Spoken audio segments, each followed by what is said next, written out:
We're gonna give everybody a little time to tap in. So we got 60 seconds. We're gonna give folks time to tap in and chime. I'm gonna go on Facebook and share it too. I can still see it on the thing if I don't got the app. No, if you didn't share this link to your page, you're not gonna be able to see it.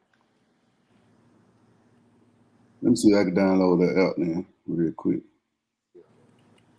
I'm gonna see if I can go on my shit. Or YouTube, or they can go to YouTube. Okay, I got YouTube. Mm-hmm. So on YouTube, what you got to do is you got to subscribe to my channel, because once you subscribe, it'll automatically pop up at the top, live videos, and then you can share that if you want to on Instagram, Facebook. What's your channel? Noah's Infinity. Where I? Yep. Infinity is search key.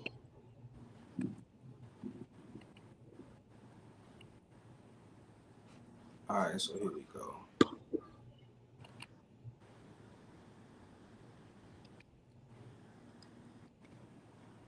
Oh, there we go. Yeah, we live. So I'm gonna share this. I'm gonna tag you in this on. I got you on here.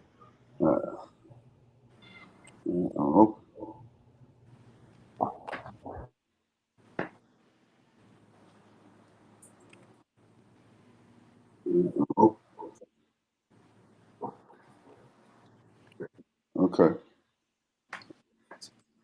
I'm finna share it now. Okay. I'm finna share it now. Oh, we lit. All right. I got you tagged in there.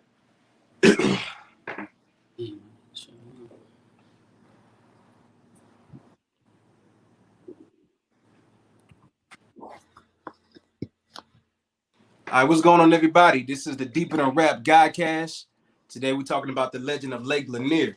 And I got a phenomenal panel with me today, and I really want to explain how this conversation even came up. We was actually on a boat at Lake Lanier talking about this at the same time while we were speaking about it. So we was like, yo, and Nucky and Q and Zone was really sharing some information that I wasn't even aware of. So I'm like, yo, I got to bring y'all on my podcast, and y'all got to speak about this.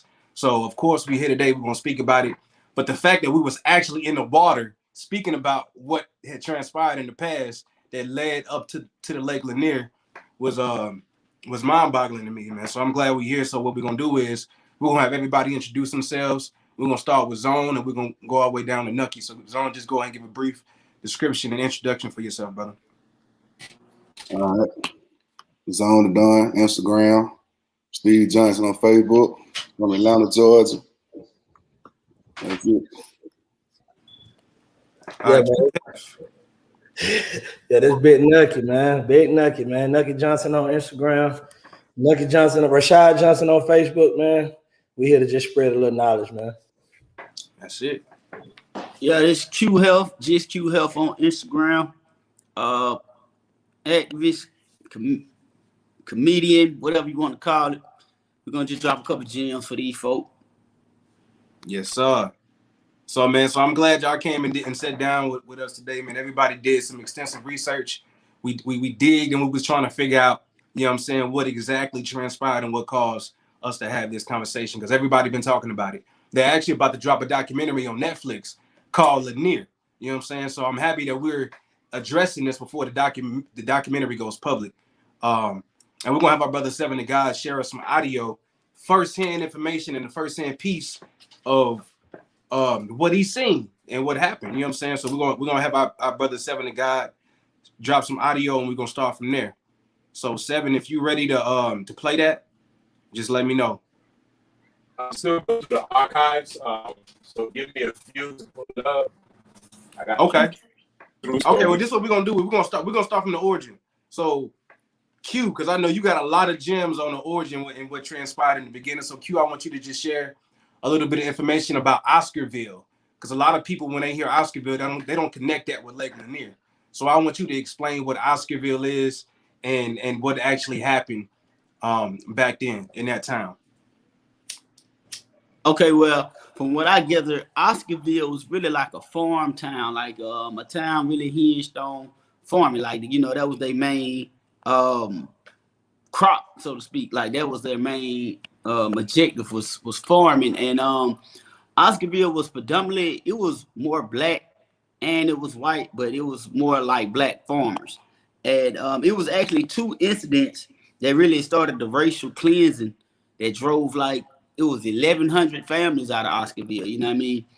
It was the rape of one white woman, and then another one was later raped and killed. And from there, black families were scared of lynching, so they started moving out of Oscarville or trying to get away from Oscarville. You know what I mean? So it was a whole, like, a lot of negative karma and not negative energy. You know what I mean? In Oscarville, so to speak. Like, so it was a lot of black people that was just displaced and had to leave, like, their livelihood in fear of death. You know what I mean? And even the black men that was accused of these crimes, they had actually they was supposed to go on trial. Like, man, it only took like 2 days for these men to be found. Man, 48 hours. That's how long the trial lasted. And they was convicted to be guilty. You know what I'm saying? Guilty before they didn't really had a real trial. That's crazy. And then this the cold part, right? So they had built an enclosure to hang the men that was only supposed to be viewed by the family of the victim and like a priest or something. Man, the white mob showed up the night before and burnt it down. So it ended up being like 5,000 or 4,000 people that sat in and witnessed like a hanging. Like, that's crazy. And what's even more crazy than that, bro, is they still got that hanging spot in Cumming, Georgia right now, downtown Cumming right today. That's crazy. And then the sad part is that they made these young men sister testify on them. Like, they wasn't given a fair trial or nothing. And then, like, the sheriff had to hide them because the mob, the first time, they had broke into the jail and shot the first suspect, killed him, murdered him inside of the jail. So, like, it was no such thing as justice if you was black back then. You really just had to accept whatever they gave. And I got the names of these victims, man. So this was in 1912. The lady that got raped and beaten and killed, her name is May Crow, right? Mm-hmm. And she was sexually assaulted at the same time. So what they did was they just assumed that black people had something to do with this death, right? So they went out and they were just looking and trying to find. They got 4 people, right? 3 guys and 1 lady. Rob Edwards was one of the ones that was convicted, found guilty on this. He was the first one that was actually lynched. Yeah. And when they lynched him, they literally hung him from a telephone pole, and the community literally was shooting.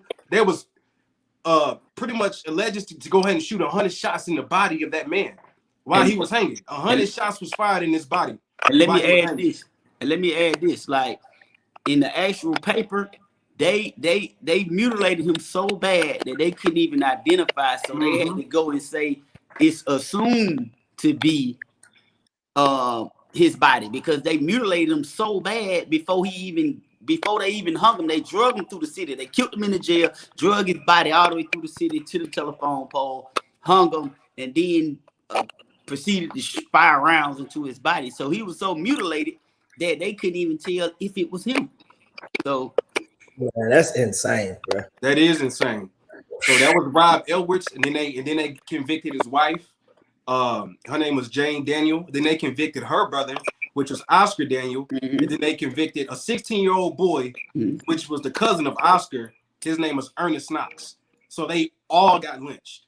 And this is the cold part. Okay, so about the last 2 men, they wasn't even accused of the crime. They was accused of going to the scene. Like, when they showed them the body, like, they basically said, like, hey, look, I murdered this white girl, raped her, and then they just went to the scene to go look at the body. And were like, oh, wow. So that's what they was convicted, tried, and sent to death for. Just going, like, come on, man. That's insane.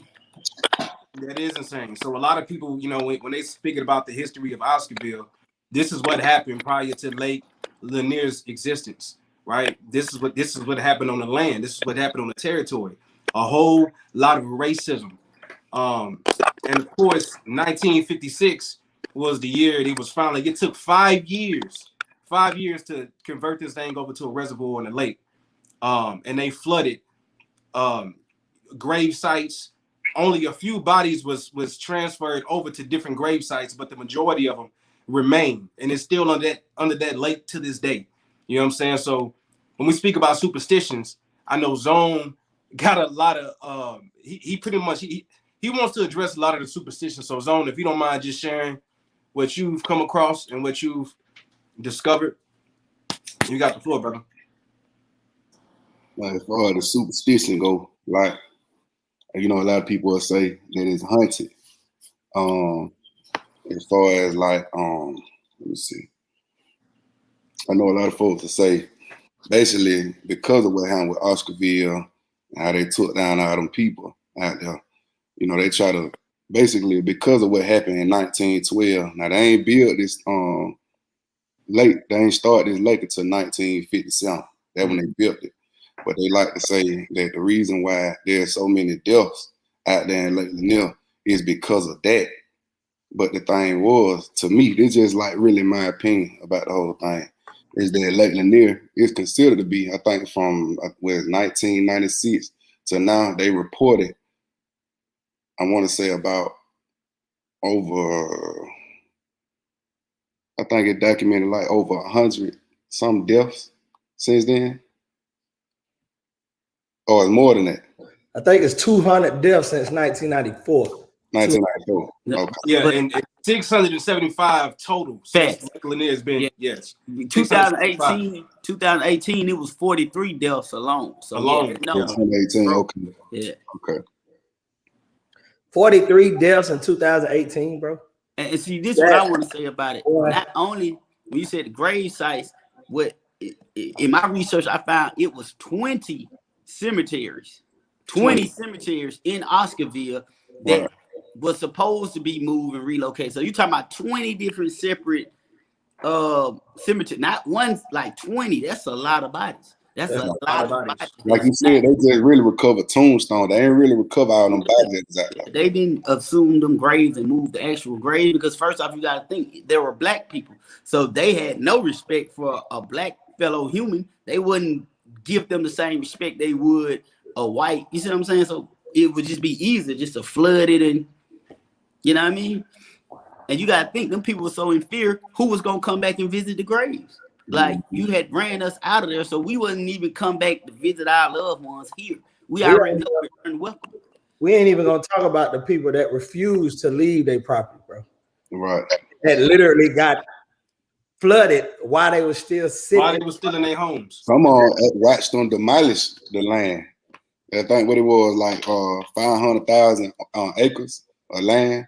But from what they'll say on the site, like they'll say that it actually they came to an agreement with the residents of that particular area. They said that they came to an agreement with them, at least from my resources.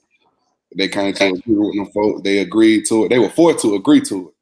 But they didn't say what the number was that they paid these people to, you know what I'm saying, recover that land and build around it. But the land, it was recovered by the Night Riders. That's who got all the black people out of there. The Night Riders. Yep. Yeah, they was called Night Riders. They called them Night Riders, but for sure, you know they was KKK. But. Yeah, like that's what their whole thing was, terrorizing blacks and making them move out of and then they didn't stop there. After they got them out of Oscarville, then they started going to Hall County, net till they had to be stopped. Like they tried it, yeah, they tried to. Yeah, there was burning churches, they was terrorizing homes, there was burning black businesses. Y'all gotta understand, Oscarville was predominantly black. You know what I'm saying? It was over 1,100 residents that was black that lived in Oscarville, so it was considered to be a black community. You know what I'm saying? And you know, it was like a little, you know what I'm saying? It was a little farm in Wall Street. You know what I'm saying? That's the best way y'all could call it. It was the like first Black Wall Street. Yeah, it really is the first Black Wall Street. Yeah, they recognize Black Wall Street as a black massacre, but no one really ever talks about Oscarville. Yeah, because they literally buried it under a whole lake, like a whole lake. You know what I'm saying? But guess what? Now that we got access to so much information, bro, all this stuff coming out. It is coming out. Yeah, it's all coming out. They're making movies. These people trying to wake us up. But you already know what's going on when they want us to know what's going on, bro. Yeah.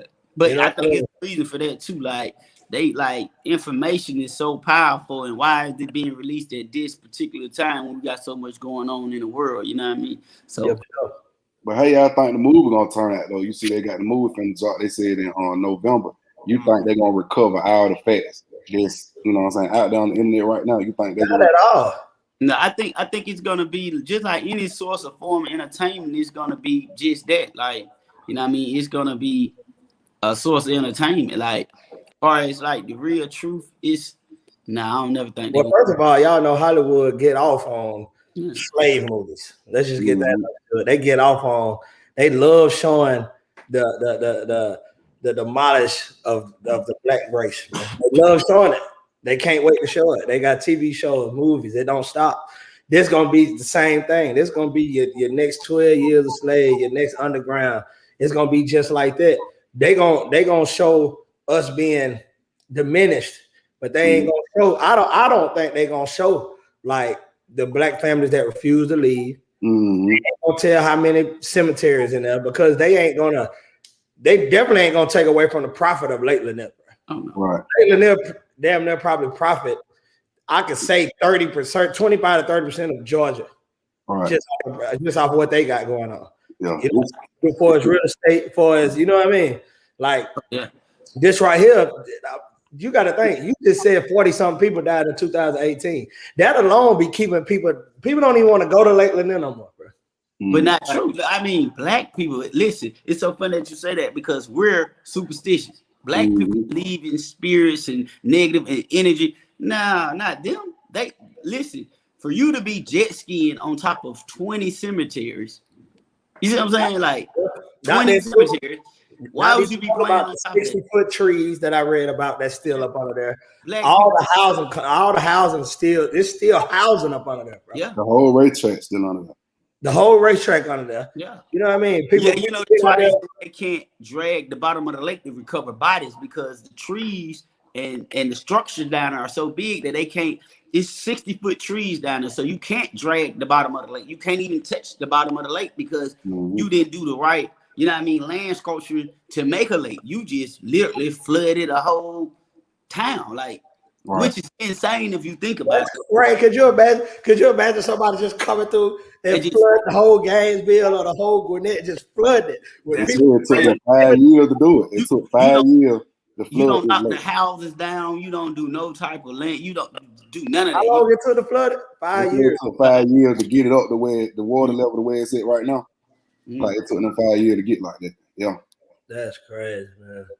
That's crazy. And it's got people, I'm telling you, man, people, especially our people, we super scared to get on Lake. I've been going to Lake. I'm from Gainesville. So I've been going to Lake Lanier since I can remember. You know what I mean? I had no idea about Oscarville till about, I ain't even gonna cap, maybe a year ago, bro. But listen, though, you probably going out there smelling like cocoa butter, blue magic grease. Them spirits you was smelling very Negroish. Listen, them spirits gonna welcome you. If you go out there smelling like mayonnaise and wine, it's over, bro. Right. You go out there smelling like them, man, it's over, bro. So did you hear about the ones that was reported to have survived the drownings? They said it felt like somebody was pulling their feet and legs down under the water. Yes. And I got a story to that too. Cause I went on a field trip. Like I know it had about 15 years ago, and I was on one of them water slides to the lake. And when I got in the lake, so when I hit the bottom, I got sucked down. If I didn't know how to swim, I probably wouldn't have made it. Like that's a true story. Like I got in as soon as I got out of the little slide, I went straight down, all the way in there, and then I just had to swim back up. Like it's crazy like that. Yeah. My little homie, baby Lingo, he was out there water skiing or whatever, bro. Fell off. And when he said when he came back up to get back on the boat, his whole swimming trunks came off, bro. Like somebody pulled his shorts off of him, man. Listen, man, them black people, that who play like that. Black people pull your shirt down and get out.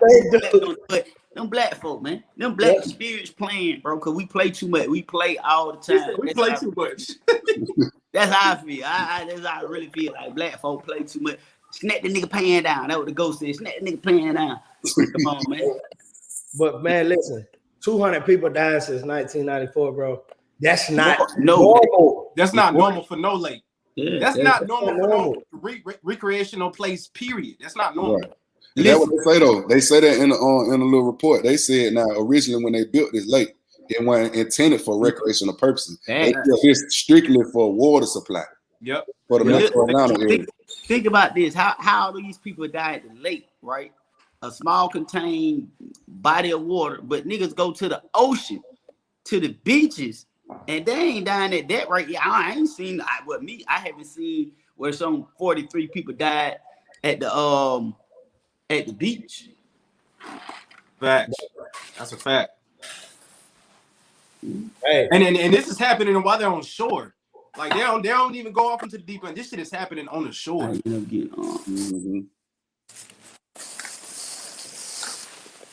So yeah, man. Say 70 God, is you there, brother?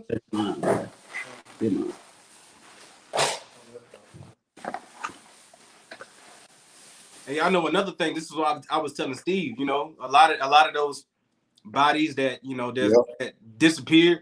The majority of them was white people. Right. That's the crazy part. Listen. It's not crazy because if people won't revere. Man, can you imagine if everybody who got ran out of Black Wall Street, Spirits was there, and it was just surrounded by a whole bunch of white people, bro? They're fit to terrorize them people. If you go to the east side of Decatur right now and they gentrified a whole bunch of white people, them niggas over there terrorizing them folk right now, and they alive. So you can imagine what the Spirits about to do to your ass, bro. Right. If we talking about the superstition and all that. For the lake, yeah, man. So you know, when we speaking about ancestral spirits, man, I mean it's real, bro. You know what I'm saying? You know, it's funny because they say every single hurricane that happens always has the same started fixed point from what slavery was prior to that. You know, those hurricanes started coming over here. So all of these hurricanes that we experience is literally energy from our ancestors. And guess what? Every hurricane hits every coast where slaves was dropped off on. Yep. You never heard of a hurricane hitting up north, Maine, because slaves was never offloaded there. The hurricanes traveled the exact path that the slave ships traveled. Exact path. Stopped here. Exact same pattern. That's because I feel like the universe, all that negative energy of these people being wrong hasn't been corrected. So that's why these people is going through these changes, and the earth is like trying to set the record straight. So like I said, if you're playing on top of death, that's just like you going in. If 20 cemeteries is under Lake Lanier, and you're going out there playing jet skiing, just having a good time, like you're playing on people's grave. Like you was taught that as a little child. Oh, no, you couldn't even. When we walked in the graveyard for a funeral, we couldn't step on people's grave. We couldn't even play music out loud, bro. You had to turn your music off. It's disrespectful. No fact. But why y'all think it's just so normal for people to disrespect our people since the beginning of time, bro? Right. Because I'm gonna tell you, I feel like America has ran the best PR campaign in the world. Like the PR campaign is black men. The darker you is, the more aggressive you is. You know what I mean? The more violent you is. But if you look at history and just go through the records of history, you would see that the white Caucasian males are the most dangerous creatures on the face of the earth. Mm-hmm. But through their PR campaign, when they first released slaves, right, they used to put up posters of telling white women to be careful not to be gang raped by a pack of niggers, right? Yeah, sure. But in reality, who was doing the raping? In real reality, who was doing the raping and the murder? Mm-hmm. White men. Yeah. But you didn't. So if anything, my brother Q, that means we have adopted the ways of our slave masters by what they have inflicted on us during slavery. Yep. All the way down to our last name. This is the thing. You know what? When people be talking about crime and everything, I never hear nobody talk about Pavlovian conditioning. Now, Michael Pavlovian was a German psychologist that did experiments on white babies and proved that he could get them to behave a certain type of way according to how you treat these people. So if we've been domesticated for 400 years, then it's only right that we act and do certain things that we've been conditioned to do. We've been conditioned. It's no accident that we do all the things that we do to harm ourselves because we've been conditioned to behave this way. Right. Now, what y'all think though from an overall, like if far like you see that they done invested like 45 million in this whole little, farmland that we built. Like it ain't no secret. They done recovered all that money back. You bringing in 8 million visits to the lake like per year. So it ain't no secret that they recovered that money back a long time ago. They recovered that money back just off real estate alone. Mm-hmm. Just off real estate, they recovered that money back. Not to mention the water park. Not to mention the boat rentals, everything that's got to do with what they got going on. They've been recovered that money back. Right. So one thing about it's a resort, bro. It's an entire resort. Mm-hmm. Right. One thing about America, they're not going to do anything that don't make sense financially, bro. Right. If they're not bringing capitalism, they're not doing it. You know what I mean? That's just what that is, bro. You got to convert it into capitalism. That's the key. Mm-hmm. And my thing is like that just speaks to the blueprint of America is to profit off of black death and black misery and black suffering, even our drug trade. Only reason drugs are even profitable because if you're dealing with oppressed people, of course they're gonna want to escape their reality. You see what I'm saying? Like, so everybody profits off of our misery, but we're not we don't get paid off of it. It's just like we get exploited for it, but we don't benefit from our own suffrage. That's why people can move in our communities, build stores and build stuff, but we can't move in no other community and prosper no business. They're not even gonna shop with us. Like I just was in, and this is crazy. I just was in Saks. No, I was in Neiman Marcus, right? Man, this man told me yesterday alone, these people did 700,000 in sales in one day, bro. 700,000 in sales for clothes, black men. Like we spent that money. Nobody else came in there and spent $700,000 on no Gucci or Versace or none of that. Man, that was us. That's buying power. That's $1 million in a few hours, bro. Well, they already say we spend more money than anybody on the planet. Yeah, we got the number one buying power for sure. But the black dollar is powerful. But it's the reason for that. And the reason is if you're oppressed in any society, you're going to buy things in your mind, you're thinking, if I put this on, people are going to think I'm of value, so I won't be cast aside. But in reality, they don't care about that because they really got the true power in the world. You see what I'm saying? It's an illusion for us. That's why we buy chains and shit, like, you know what I mean? So we can say, hey, you can't treat me like I'm a poor black because I got some money. So, you know what I mean? But why you think you don't see Bill Gates walking with no jewelry? I ain't never seen Bill Gates in a Gucci outfit, Louis outfit, none of that. Seven, I think your mic muted, Seven. Yeah, it is. I just unmuted you, King. Go ahead, bro. Like muted doing it, man. I'm always tripping. But what I was gonna say was that what you're saying is absolutely true, fam. What it is that just like we were speaking in the other room, it really boils down to us knowing who we are. You feel what I'm saying? And when you know who you are, this is the game we've been fighting for a long time. It's about identification of nationality. You know what I'm saying? It's like you ain't got to tell a fish it's a fish. It's born a fish. You know what I'm saying? So naturally, it just has to know its nature, its characteristics, so it can know how it functions. You feel me? Like when we talk about the 3 children of Ham, and they talk about that we were given the land. The green represents us for the land. We are the. That's what we were speaking in the other one. We are the landlords. You feel what I'm saying? But when you don't know that and you're moving as a tenant, but your parents left these rules in place for you, but you don't know the rules of engagement. And then you're looking at the other people and you're like, well, maybe I got to act like this. You see what I'm saying? And that's what's going on, is that we're barking up the wrong tree, not knowing who we are. And for a good period, I'm not going to lie, I used to be reasoning when some of the brothers was talking about, man, the slave situation was a lie. We didn't come here on no slave ships. And I'm like, man, there's history and records of some of this stuff. You know what I mean? But as you start to really analyze the situation, and you start to look at the historical truths of it, we've been bamboozled so hard, man. You feel me? Like it's such for so long too, man. Listen, like okay, for example, like when Deuteronomy, when it talks about you're gonna return to Egypt again, by ways of ships, of which I told you. We left here, went to Africa, and we got shipped back home here again. You feel what I'm saying? But we don't even realize we're thinking it the other way, that we are not home. We got to go back home to Africa. No, we was home, and we went to the colony and came back home. Hey, I want to make a point on that.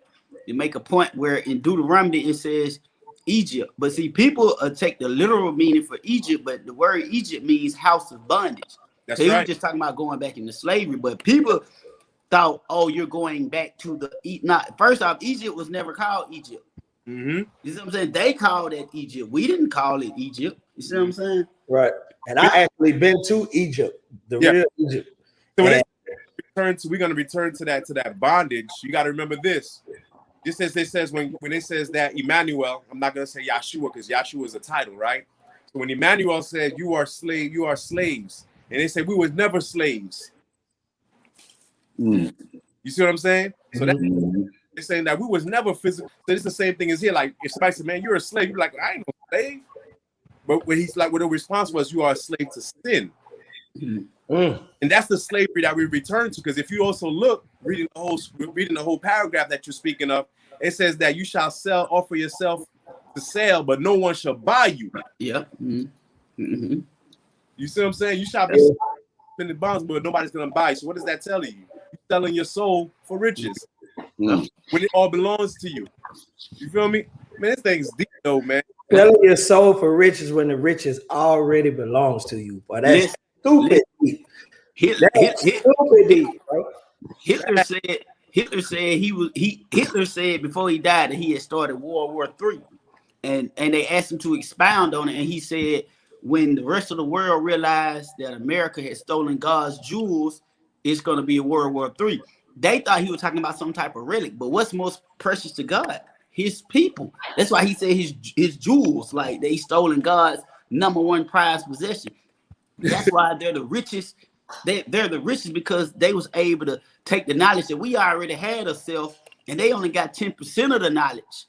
Conquered all the known world and got all the resources with 10% of the knowledge. So think about those people that was in those East African countries and in Egypt. They was living a peaceful. Why was Egypt sacked so many times? Why was it conquered so many? Like what was there that they wanted so bad?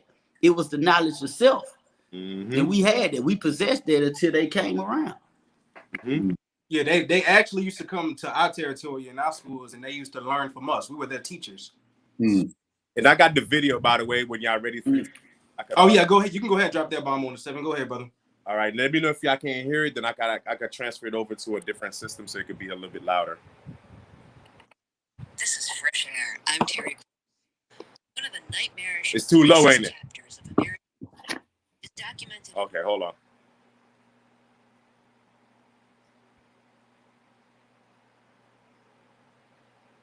Hold on.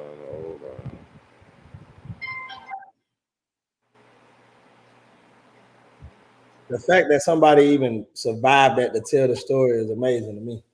1912. Right. Hold on.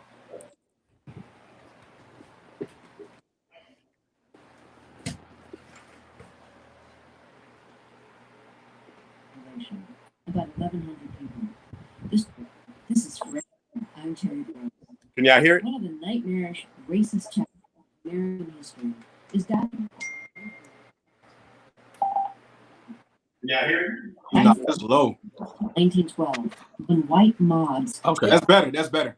Entire black population, about 100 people. This was the white response to 2 incidents: the alleged rape of a white woman by a black man, and the beating of a young white girl who died of her injuries. A lynch mob attacked and hanged one black suspect. 2 teenagers were hanged in public following a short trial. My guest Patrick Phillips is one of the white people who grew up in this county when it was still all white, and people of color were definitely not welcome. His parents were among the civil rights protesters who in the 1980s protested against the county's continuing segregation. Phillips' new book, Blood at the Root, is based on his archival research as well as his interviews with townspeople and with descendants of the black people who fled in 1912. Patrick Phillips, welcome to Fresh Air. When did you realize that you lived in a town that had driven out all the Black people in an act that you now describe as racial cleansing. That's a story that I first heard when I was 7 years old. My parents moved from suburban Atlanta to Forsyth County, which is about 30 miles north. And so I was a new kid in a very rural county. And it was something that I heard on the school bus riding to school.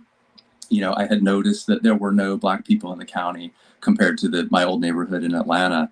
And when I asked kids on the bus why that was, and, you know, I had heard lots of racist jokes and people referred to Black folks with the N word almost entirely.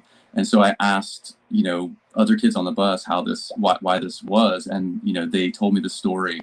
And in their, you know, in the kids' version, it was very mythic and kind of legendary. And it just went that a long, long time ago, there was a white girl who was attacked by Black men, and all the white people in Forsyth banded together and ran out all the Black people. So that's really the first version of the story that I heard, and that would have been in about 1977. And what did you make of that? You know, I was horrified by it and sort of frightened by it. And at the same time, my parents are fairly progressive and were activists. They're both from Birmingham, Alabama. So they were the rare liberal and progressive white Southerners at the time. And, you know, so I was a little bit horrified by it, but I was also really fascinated by the story because it suggested this vanished world. And so I always had the feeling that the place itself was kind of haunted. And I thought about these vanished Black people, this whole community of Black people, and had always wondered, you know, as a child, I wondered, where did they go? You know, how did this happen? What did they leave behind? Which of these, you know, places that I know in the county might have once belonged to them. So, you know, it's really a kind of long fascination, but it always seemed mythic and really unknowable to me when I was a kid. Then you kind of witnessed some of the aftermath of this story in January of 1987 when there was what was called a Brotherhood March. It was a civil rights march, basically challenging the whiteness of the community. Would you describe the march and your family's participation in it? Yeah, that was really the first time that the situation in Forsyth gained national attention. It was the second Martin Luther King national holiday, and a couple of white residents of Forsyth decided to finally protest publicly the ongoing segregation of the county, and they launched a march that was called the Brotherhood March to end intimidation and fear in Forsyth. And this kind of led to a real outpouring of, you know, anger among the white community, and there were death threats made to the organizers. And eventually it was taken up by Hosea Williams, who was one of Martin Luther King's sort of right-hand men during the civil rights battles of the 50s and 60s. And so a group of about 75 activists, including mostly African-American activists from the King Center in Atlanta, and a handful of local white people, including my mother, my father, and my sister, really had a kind of modest plan, which was a short march, you know, into the town, the county seat of Cumming. And the goal was simply to speak out against fear and intimidation and to celebrate the King holiday. And they were met by a real mob of rock throwing, bottle throwing, cursing, you know, kind of racist slur spewing white people from the county. And eventually the Georgia Bureau of Investigation started to arrest people in the crowd who they figured out were armed. And it really kind of escalated into this violent scene, really ugly scene that was then broadcast all over the country.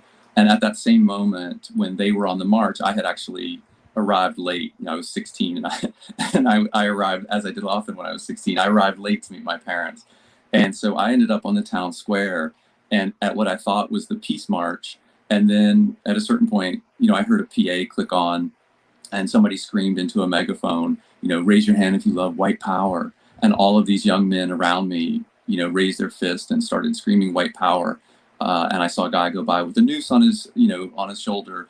And, you know, it was this kind of horrifying moment where what had always been present in the county, but kind of suppressed, was suddenly very visible. And those images went all over the country, really all over the world. Did you see neighbors who you recognized as part of this angry, violent, racist mob? We did not see any of our close friends from there, but I certainly knew faces. I saw faces that I recognized, people who went to the Forsyth County High School where my brother went. So a lot of familiar faces, yes. In your acknowledgments, you thanked the poet Natasha Trethewey, who urged you to write this book. She says she's a woman of color and has written about Blackness, but you A white man from one of the most racist places in the country never said a word about whiteness. So how did that inspire you to write the book? That was the other really pivotal moment, I think, when I look back, because I had had this fascination and this interest in the story, but, you know, I had always felt reluctant to really wade into the subject of race. And I'm not proud of that at this point, but I had been kind of on the fence about all of this and resistant to taking that risk. And luckily, I have an old friendship with Natasha.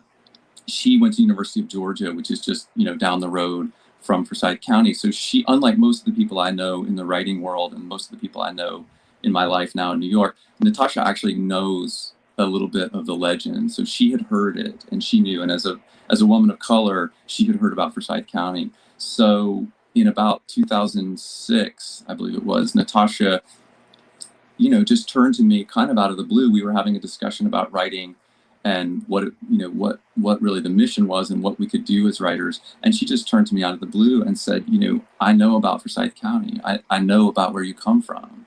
And I was really taken aback. And she said, why do you never write about that? Why have you been silent on this? And she said, you know, do you think you're not involved?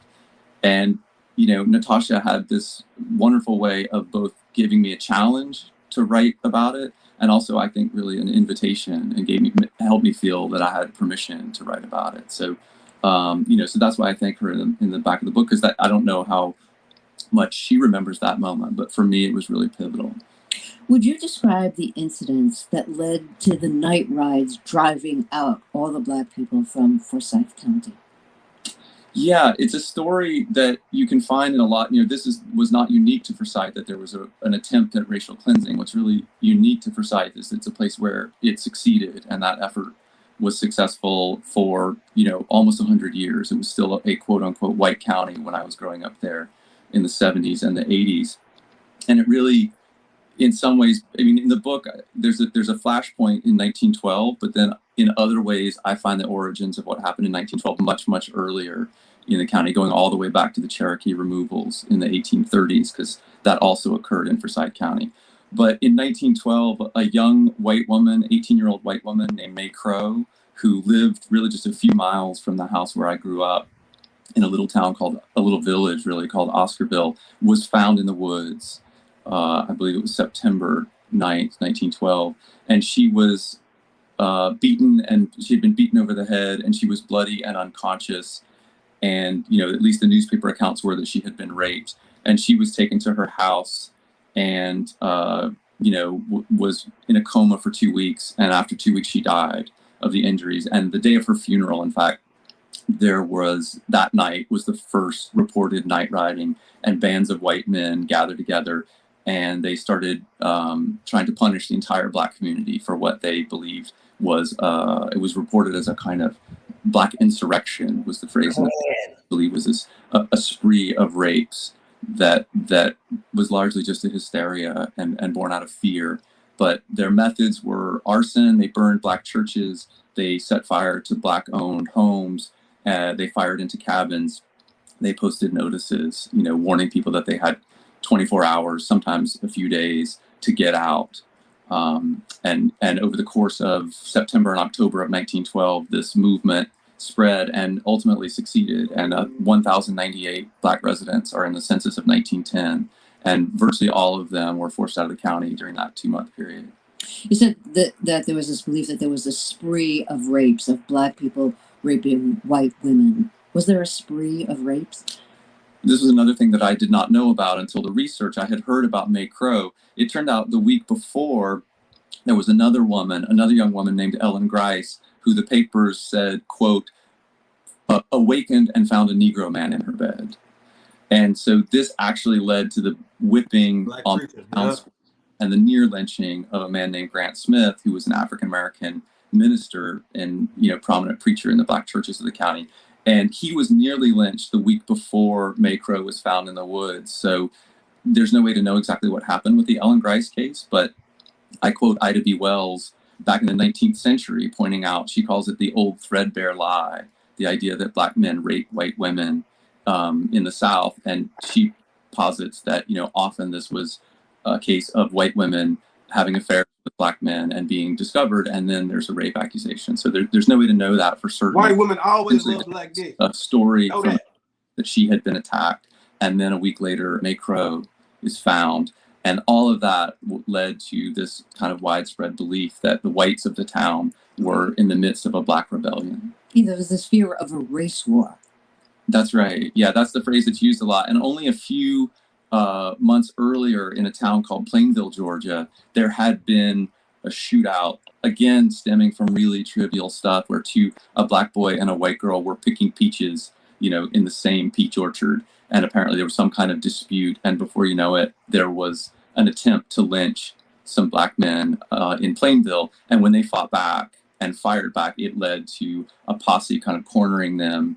And there was a real shootout. And the sheriff of that town, the white sheriff, was killed in the gunfight. So all of this was, part of this environment of fear and hysteria and a certainty among the white community that if they didn't do something, then the black people of the county were going to rise up.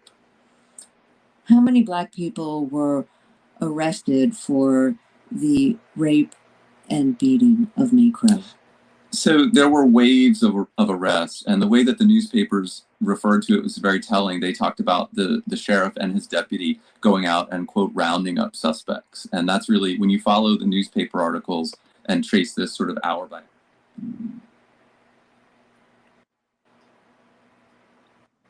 Yes, sir. Seven, you good, bro? Because we literally 24-hour room. That was confirmation for everything that we just literally said. Love it. Like, that was confirmation. Let y'all know we ain't capping. Ain't no capping and not rapping. We're really doing research out here for real. No, for and real. then that's cold that a white gentleman had to get his take on it, right? Like he looking like, damn, this is crazy. Mm-hmm. That's because he from there. It's different when you from them lands, man, and them people did that type of shit, bro. He saw it. But did you hear what he said? Like he was saying, like it was a fear that we was gonna rise up, and this the thing about it. Like that's always the fear. But the reason why they think like that because of how they think. Because in their mind, it's no way somebody could do this type of shit to us and we not pay them back. Like facts. There's no way. So in their mind, they feel like, nah, they got to be plotting against us. They got to be harboring hatred. They gonna kill us in our sleep. Like, why would they not? Because if you come do that to us, we gonna kill your ass in your sleep. Like, yeah, my bad. I had paused it. I thought somebody I wanted to say something. That's why I paused it out for a second. No, you good. No, we were just saying everything that brother was saying. We had already spoke about the origins and that was just confirmation for us. So everything that we said was reiterated by that man that was speaking. And see, I did the research on, the first case he was talking about where the preacher almost got lynched. That was because he came in and was saying like, nah, that was a consensual relationship. So that's why they were mad at the preacher because he said consensual. Like, no, that like, think about the hypocrisy. I woke up and it's a nigga in my bed. Really? Like, well, how the fuck that happened? So he broke in your house and he just in your house. You woke up. It's a nigga. She got her nut in. My white woman got her nut in. It was like, yo, now it's time for you to get lynched. Listen, bro, that's the equivalence of saying I cheated, but it was an accident. I slipped and fell on this cock. Like, really? That's the equivalence of back in the days when you sleep one of them little white girls and their parents find out they got raped. I heard that 1,000 million times down here in the South. Listen, just think about. You think black people back in them days, y'all were getting killed for looking at a white woman, and you gonna have the balls to break in a white woman's house and lay in a bed with a butt booty naked? Like, come on, he didn't sleep with her yet. He broke in the house with nigga was tired. He took a nap. He about to die. Like, come on, man. And that's the one I was talking about. Him. He was shot. No, it was Edwards. He was shot in the cell. That's crazy, bro. The people didn't get no fair nothing, no fair trial, none of that. None of that. In 2 days, they was convicted and condemned to die by hanging. And then they went out to round up suspects, all black. It's crazy. So anybody how did they come to the conclusion of those America, actually convicted? That's America, bro. That is America. Yes, it is. This is what this country was born. The fact that you say you discovered a land that it was indigenous people on and you came and killed all of them, That's discovery. Like, it's crazy. I discovered how you discovered something. I discovered yoga. No, you didn't, bro. Niggas been doing yoga. You don't even know what yoga come from. Like, where did you come from, bro? So look, with all the information that's coming up about the Lake Lanier now, you think a lot more black people gonna start coming together trying to figure out, like, okay, where our reparations at, man? Y'all done got all this money off of our land. Like, where that conversation started, and you know what I'm saying? I personally think we dropped the ball, really just not knowing and not going up there and reclaiming some of that land, at least buying some of that land back. A lot of black people moving to coming now, though. But now I see one incident where it's this black lady. She's the last descendant of this black family from there, that where all this prime real estate sits on. I want to say, I think it's like $600 million.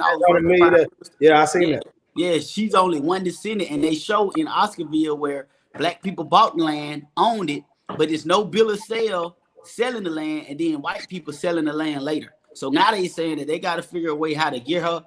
She's entitled to all that money. So they go eventually, but that's a rare case. Like, it's a rare case. Like, listen, I'm from Tuskegee, Alabama, where they did the Tuskegee experiments. I'm really a child. I'm a grandchild of slaves. Like, my daddy was born in 1929. So his mom and daddy got freed from slavery and then started his generation. Like, man, listen, in Tuskegee, it took a white nurse to blow the whistle on what they were doing to black people. It was black people that was working in the office that stayed in the community, that grew up with us, that wasn't letting people know that they giving these people syphilis. So I feel like that's just black people. We're infiltratable, but we can't infiltrate them because we don't have nothing to offer them. If they got all the money in the world, they can always infiltrate us, but we can't infiltrate them. What can we offer a white person to make him sell out his own race? And I say every black civil rights leader that we had has been killed at the hands of another black person, except with like the exception of Martin Luther King. Everybody else been killed by other black people. Why is that? Because we can get infiltrated, because as long as we're in an impoverished state of mind, you're always going to be desperate. You're always going to lose your moral code of conduct when it comes to money. Yeah, man. Judas and the Black Messiah is a prime example of that. Mm-hmm. Yeah. So a lot of people get to see that firsthand, but that's what's been taking place for centuries. Okay. It's a cold world we live in. Yeah, man. Judas and the Black Messiah is a prime example of that. Mm-hmm. Is that feedback? That's Yeah, my bad. I got a little technical. I'm about to send you something. Okay. You said you about to send me something? Yeah. Okay. You should. Is that your TV in the background playing with the there's feedback? That's giving the feedback? Yeah, I just sent it over to you. It's on the radio station and the TV station. Got it on the IG. That's the official page for the Godcast. Oh, okay. Let me check. So it's casting off our IG from the actual from my actual audio and video site. And you on live, right? Yeah, we're on live right now. I don't even see it on here. Say it again. It's on your page? No, it's on the actual app. I mean, it's on the actual on the actual program, but it's just streaming right now from the Benjamin Theodore profile on IG. Oh, Benjamin Theodore. Oh, okay, it's on BT page. Yeah. But it's on the radio station right now live. So if y'all ready, I can resume on the audio if y'all like. Oh, I see it. That's hard. Oh yeah, that's official. That's hard. That's official. We're doing that every time here on out. Oh, yeah, he said it's on Grassroots. It's not on the Benjamin Theodore. Yeah, I see it. I'm on Grassroots. That's why I seen it at. Yeah, my bad. No, you good. I found that guy. My man's on live, man. Shout out Scoop, man. He said, in theory, after listening to this podcast, that Lake Lanier is just a black-owned lake. at this point, you know what I'm saying? It's a black-owned lake. So all of the black people that's having that fear and they don't want to go to the lake because of what they're hearing, they should have nothing to be afraid of. Now, if they got Caucasian friends, I hate to say it, if they hearing the same thing from them, then you probably want to recommend them stay away.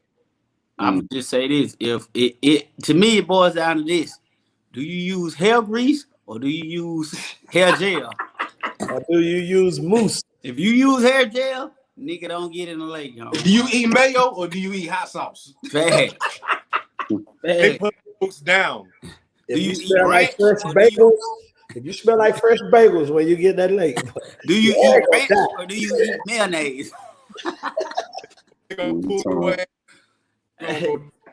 But listen, I think that I believe black people, we're so spiritually in tune that, like, you know, it's been studies that's proven that we have higher psychic abilities than white people. So I feel like if you're feeling that way about going to the lake, that's because you know, like, the lake is telling you that, like, you're getting them vibrations that's telling you that they're probably not getting those vibrations. That's why they're going there. They hopping out in the water. They doing everything, man. You hear me? Come on, man. Yeah, man. And it's only the people you hear that have those experiences where they feel like they're getting pulled under the water. Yeah. And that's with black and white folks. Yeah, facts. But guess what? The black people get pulled down and let go. Like, now get your ass out of here, man. The majority of these deaths are white folks. Out of here. Unfortunately. Yeah, they ain't letting them white folk go. They ain't getting drugged to the bottom, and then they probably get down and them niggas playing the banjo around there. Like, they probably get down there. I think the black ones get grabbed on accident. It's like, I'm telling you, no, like listen, let them back up. I don't think it's accident. I think it's to wake up. Like, now get your black ass back up there and be so, and you know what I mean? Like, or tell them what's up under this lake. Reclaim this lake. Yeah, fact. Reclaim it. Yes. The white people getting pulled in the bed, and there's gonna be a black man laying in their bed when they get pulled. Nucky, we were saying this when we was on the boat. We were saying that exact same. He was like, yo, our ancestors so pissed off at us because we're not reclaiming the land, we're not reclaiming ourselves. Like, there's so much that we're not doing. And they were upset. So if you feel some type of wrath from the spirits, then you know that, hey, that's a sign to wake the fuck up and get to it. Big fact. But I do think, like, by what we've been under, like, because literally we've been domesticated. If you keep it only takes 2 generations to domesticate a human or an animal. And a human generation is 20 years. So we've been in captivity 400 years. You do the math. So we so many generations into domestication. Only way we can undo that is we have to be out of it half of how long we was in there. So it's going to take 200 years to get out of the behavior that we've been taught. Like, we don't hate each other. It's no chance that we just hate each other for no reason. We've been taught this. Like, you know what I mean? Like, they used to come in the house and be able to rape our mothers and our women, and if we look back at them, they'll blow your head off. So what they was doing, man, that was emasculating the black man. That was making us feel powerless, like we had no power to protect our families. And that's the reason why a lot of our wives was, you know, consensually sleeping with the slave masters, because they was like, yo, they got all the power, they got the bread, they got everything. What do you got, black man? You got nothing. You're a slave. And so a lot of women was selling us out. And they also, the mothers was complicit in making us emasculated also, because she's gonna want her son to survive. So guess what? She's gonna teach him how to be emasculated. Don't look at him, look down. Say yes, sir. Always mind your manners when he's around. You see what I'm saying? So like, come on, man. It's no, like, listen, you can meet the most thuggish nigga in the streets, cold-blooded killer. But when the white people get him, he, yes, sir, no, sir, like, huh? How you do that? Man. Why ain't you showing the same level of violence you show upon me to your them? brothers and your sisters in your community? Facts. Come on, man. That's all I'm saying. Like, let them folks share it. And it's funny. I feel like white folks know this, man. It's like they literally want to bring it out of it. They want to bring out that rage that they see us inflict on each other. Right. You know what I'm saying? Like, they want us to inflict that on them. Yes, when they can have a reason to start another war. But guess what? We ain't biting. But we ain't doing no type of pushback, no type of fighting. We just complying. But I think it's not even war, because just honestly, if you want that white boy respect, you got to bust his head. Like, I remember I was in high school, right hand of God. I got to fight with this white boy. I beat the brakes off on him. Man, when I got back to school, man, that white boy introduced me to all his homeboys. Hey, man, that boy there can fight, goddamn. He goddamn kicked my ass, man. and he was like, man, he was so happy that I whooped his ass. But that's what they understand, man, violence. Like, for real, like you can't come to me. Listen, bro, I swear to God, if we marching, it's not changing nothing. With you. well, it's not so much that they love violence. It's just that it's a love for you for so much. It's like literally, if you understand the history that we know and how they view things, you understand? It's like I love you so much. Why don't you accept me? That's what that is, bro. I can believe that. The moment you did that, it's almost like a bonding. It's almost like a bond. So for him, it's like, yo, you accepted him. So it's like at that point, he's like your best friend. But that's really the case. Like you really speak to some Caucasian people, they'll let you know, like, yo, we want to be like you. We want to can't wait.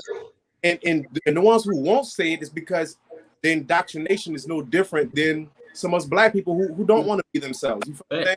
But the ones who really know who they are, they love who they are, being who they are, but they just love you for being who you are because they know they came from you and they know of your ethics, they know of the things that you did. You feel what I'm saying? Just like we was reading, like right now, we was in a different room, and it's on this phone right here, and we was talking about the articles and stuff, and like we just don't know the actual laws. Like, you know what I'm saying? If we go into some of these laws and you start reading it, you're like, this cannot be the United States law. Right. It's talking about you, talking to you as if like, yo, praise.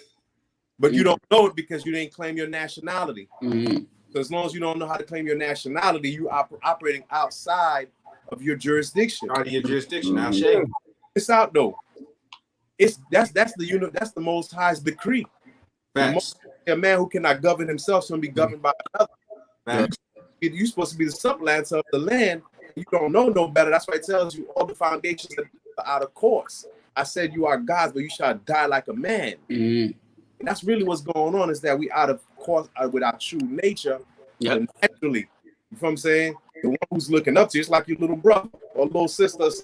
When they looking up to you and you just not doing what you're supposed to do, you giving them the power, and you looking at them like, man, Ma said, you know what I mean, woo woo, and you're gonna start hating your little brother, even though you're the one that's supposed to be watching out for him, because Ma Duke's like, hey man, that's your little brother, look out for him. Stop doing that. We were responsible. We're really responsible for them, bro. Because this is us. You feel what I'm saying? So the moment we start to take, and when I say responsible, meaning that once we take our rightful place, you're gonna find that every other nation is gonna start to do their part. Whether by force, they're gonna submit and do their part. Listen, yeah, that I definitely agree with you. Like I do believe like the world's rhythm has been thrown off because I believe we're the true antennas to God. And until we reach where we're supposed to be, that's why the world is in turmoil. Not just America, but literally the whole world is in the cosmos too. That's below, so above. That's below, so above. Fact. Yeah. I totally agree on that. Yeah. I totally agree with that. The algorithm is out of whack. And just to let y'all know, the aliens is on their way and they already here. They've been here. It's like how they've been coming out from underneath the ocean. My homeboy just you breaking up, Seven. You breaking up, brother.